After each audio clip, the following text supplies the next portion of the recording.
सभी को नमस्कार।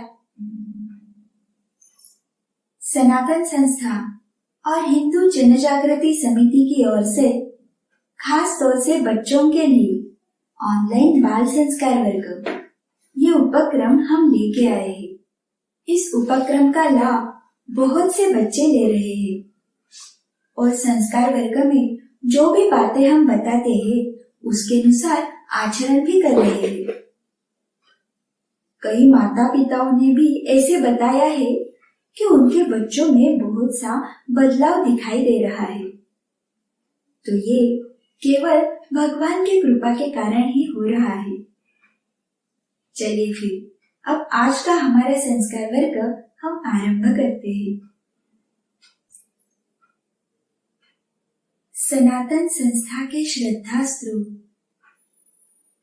परम पूज्य भक्तराज महाराज तथा संस्थापक परात्पर गुरु डॉक्टर जयंत आठवले जी के चरणों में वंदन कर हम आज का यह बाल संस्कार वर्ग आरंभ करते हैं। चलिए अब हम श्री गणेश जी के चरणों में प्रार्थना करेंगे।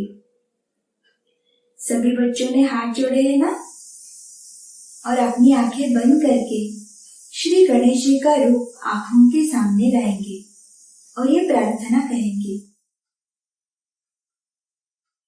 हे श्री गणेश जी, आपकी ही कृपा से इस बाल संस्कार वर्ग में सहभागी होने का अवसर हमें मिला है। हम आपकी शरण में आए हैं। हे श्री गणराया, इस संस्कार वर्ग में जो भी सूत्र बताने वाले हैं वो सारे सूत्र मुझे समझ में आने दीजिए और उसके अनुसार कृति करने के लिए आप ही हमें शक्ति, बुद्धि एवं क्षमता दीजिए। ऐसी आपके श्री चरणों में शरणागत भाव से प्रार्थना है। अब हम सब मिलके श्री गणेश जी का श्लोक कहेंगे। वक्रतुंड महाकाय सूर्यकोटि समप्रभ निर्विघ्नं कुरु मे देव सर्वकार्येषु सर्वदा। बाल मित्रों, ये संस्कार वर्ग पिछले कई दिनों से चल रहा है। इस वर्ग में हमें बहुत सी अलग अलग आदर्श कृतियां देखी, अच्छे गुण कैसे अपना सकते हैं वो भी देखा और बहुत से बच्चे उसके अनुसार आचरण भी कर रहे हैं। आप प्रतिदिन चैट बॉक्स में अपने जो अच्छे अच्छे अनुभव भेजते हो वो सारे अनुभव हम तक पहुंच रहे हैं। वो सब पढ़कर हमें भी बहुत ही संतोष लगता है। चलिए फिर आज कौन से बच्चों ने उनके अनुभव भेजे हैं ये सबसे पहले हम पढ़ेंगे। तो आज गोवा से मोक्षदा कोनेकर ने लिखा है कि वो प्रतिदिन चूके लिखती है और चिंतन सारणी भी लिखते हैं। बाद में प्रणव तागड़े ने लिखा है कि उसने स्व सूचना सत्र करना आरंभ किया है और स्वभाव दोष निर्मूलन सारणी लिखना भी आरंभ किया है। इस स्वभाव दोष निर्मूलन प्रक्रिया से उसे बहुत ही आनंद मिल रहा है। और बाद में लावण्या दलाल ने लिखा है कि वो प्रतिदिन श्री गणेश जी और अपनी कुल देवी का नाम जप करती है। तो सभी बच्चों ने बहुत ही अच्छे अच्छे अनुभव हमें भेजे हैं। बच्चों के माता पिताओं को एक विनती है, अपने बच्चे का अनुभव लिखने के बाद उसके सामने बच्चे का नाम, जिले का नाम तथा आपका संपर्क क्रमांक भी अवश्य लिखिए ताकि हम भी आपसे संपर्क कर पाए। और बाल मित्रों, आपके सभी मित्र भी ये संस्कार वर्ग देखते हैं ना? अगर कोई रह गया हो तो उन्हें भी याद दिला दीजिए।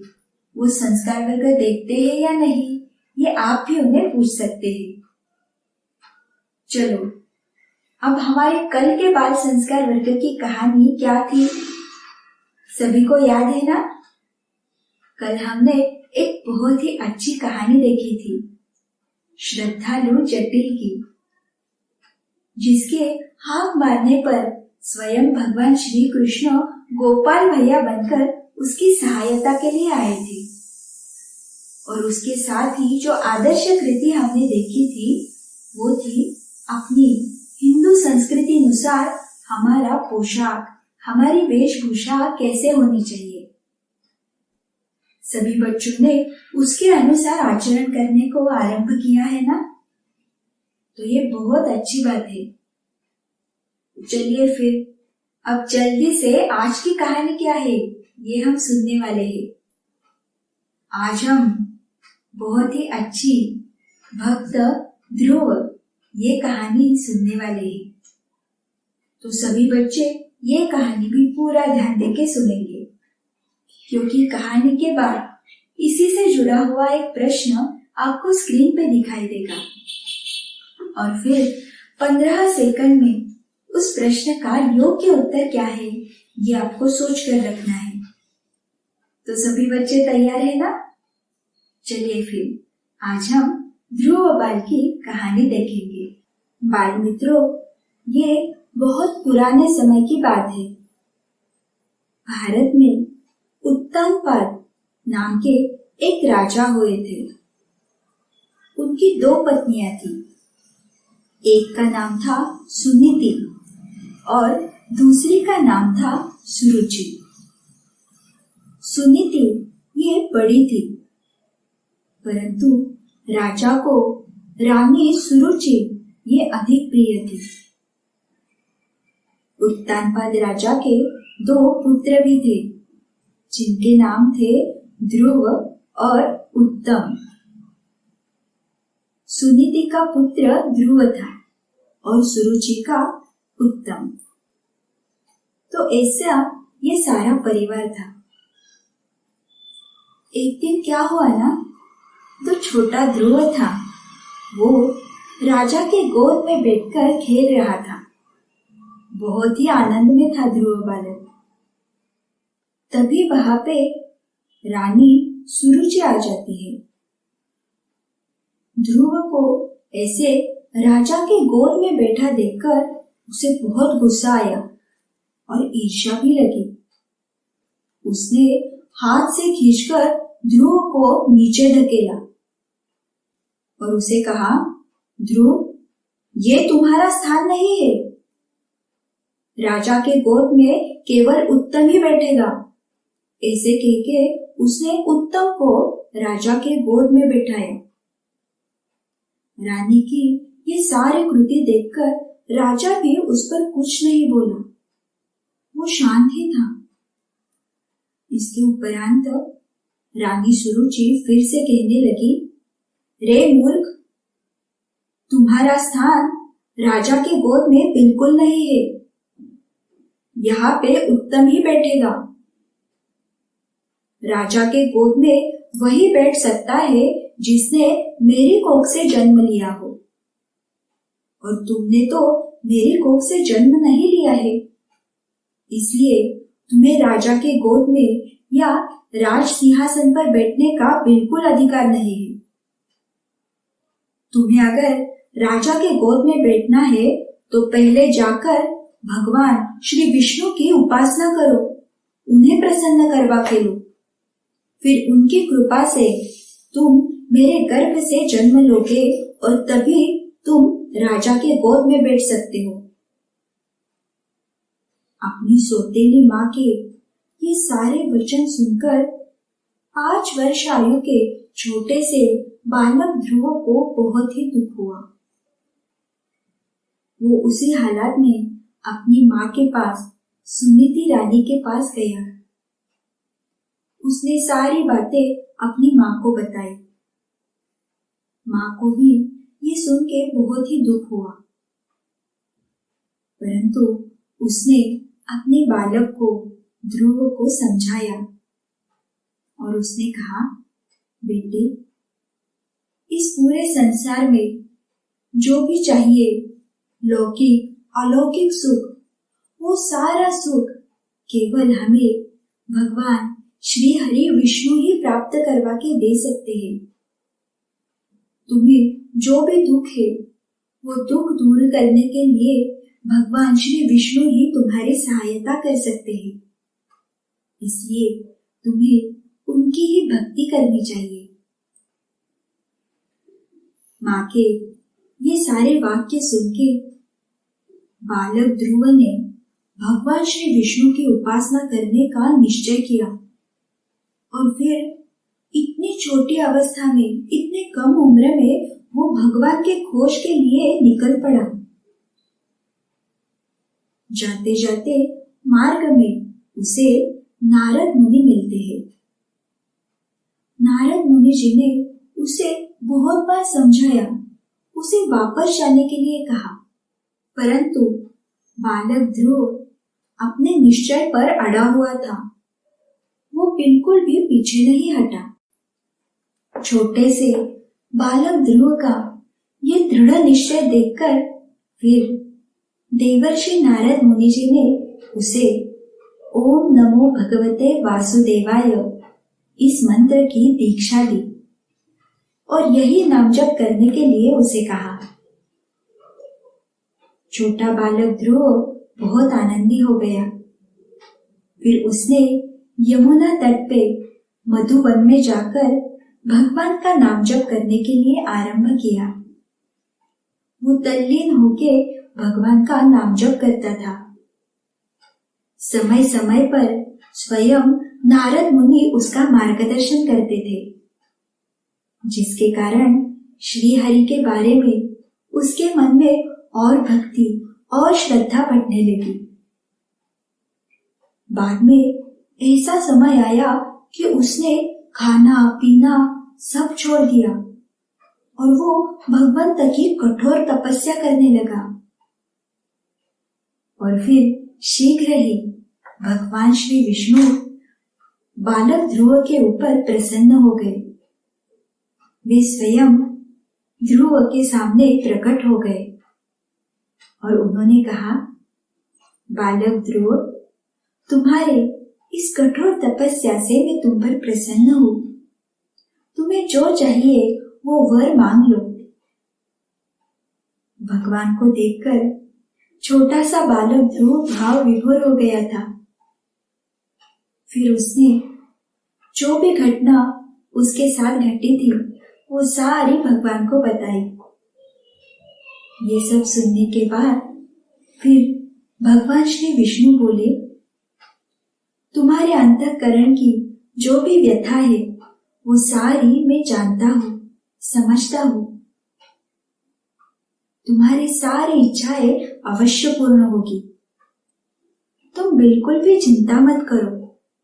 मैं तुम्हें ऐसा स्थान दूंगा जहां से तुम्हें कोई नहीं हटाएगा। और फिर ऐसे कहने के बाद भगवान श्री विष्णु ने बालक ध्रुव को तारा बनाया। बाल मित्रों, आज भी हम जब उत्तर दिशा की ओर देखते हैं तो हमें आकाश में चमकता हुआ ध्रुव तारा दिखाई देता है। और इसके साथ ही भगवान श्री विष्णु ने और एक उसे वरदान दिया। भगवान बोले, इस तारा के रूप में मैंने तुम्हें अटल स्थान तो दिया ही है, उसके साथ ही अब तुम पूरा जन्म भर जो भी ऐश्वर्य है वो उपभोग के अंत समय में तुम मेरे लोक यानी वैकुंठ लोक को प्राप्त हो जाओगे। भगवान श्री विष्णु ने ऐसा वरदान देके छोटे से बालक ध्रुव पे उनकी कृपा की और फिर वो वहां से चले गए। तो बाल मित्रों, सभी को इस छोटे से बालक ध्रुव की कहानी अच्छी लगी ना? इससे हमें क्या ध्यान में आता है